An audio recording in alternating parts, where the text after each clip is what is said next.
Hi, this is Amber with Resale Genius, and today I'm going to show you what I do from making a sale on Poshmark all the way through to the post office. First of all, let's look at some packaging inspiration, because I really do feel like surprising and delighting your buyer is a great thing to do, especially when you want to have less returns and higher ratings. So some of these I did, and some of them are ones that I got from Poshmark and other retailers, and hopefully will give you some great ideas.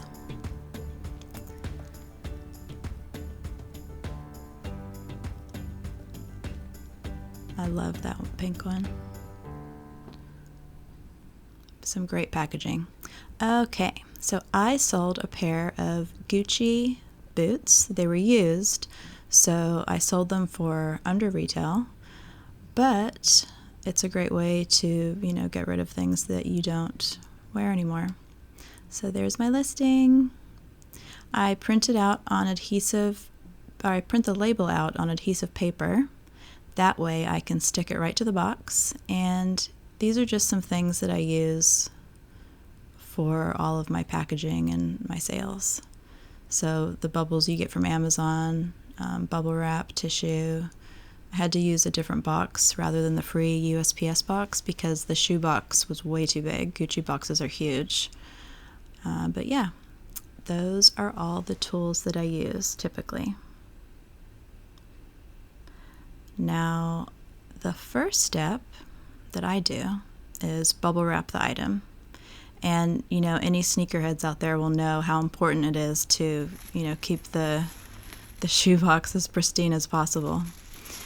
Then I wrap that in tissue just so it looks nice.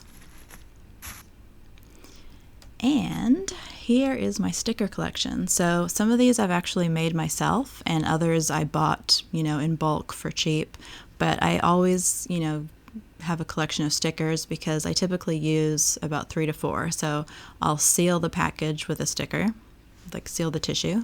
I'll seal the card with a sticker. I'll, put the card onto the paper with a sticker.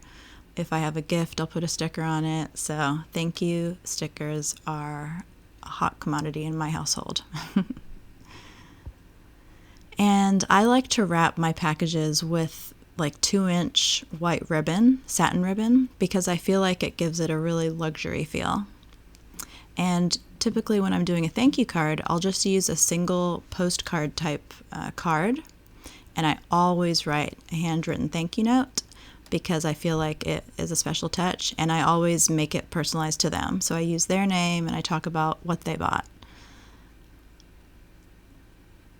Now here on the other part of the label, you can stick that, whether it's adhesive or you have to stick the glue stick on it. I stick it on the back of the card, and that acts as like a little receipt, so it looks kind of more professional. And I pop it in the card, and I seal it with a sticker so I don't get germs.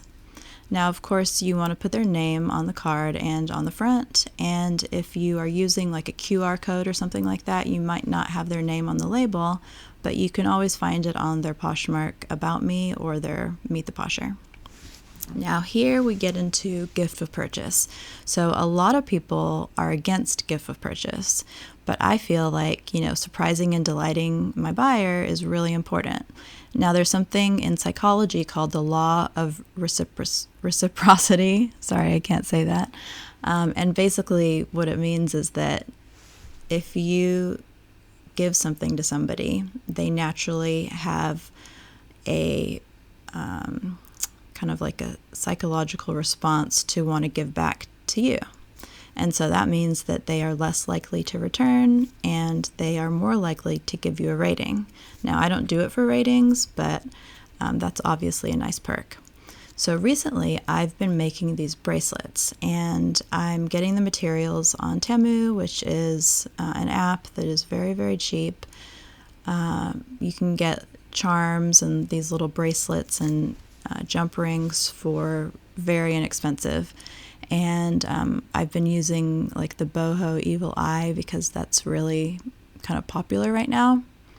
And you'll see I'm working with gold. I've kind of added more silver now because I feel like silver is more on trend, but I still love gold. But, that took me just like a few minutes to make. Some of the other gifts I've done, they're initial, because that's really personalized, on a necklace, or makeup samples, or mini lint removers. And I try to figure out, like, based on what they bought, what would they like? If I were them, what would I want to receive as a little gift? And then I also bought those little black holders, and then I put a sticker on it, and I'm good to go. And I can pop that into the card or on top of the package or whatnot. And this is the finished product. So you'll see I put that little sticker on there, put it in the box, add some Amazon big bubbles so it doesn't move around, and off to the post office we go. I'd love to hear in the comments what you think about if you give a gift or not. And thanks for watching.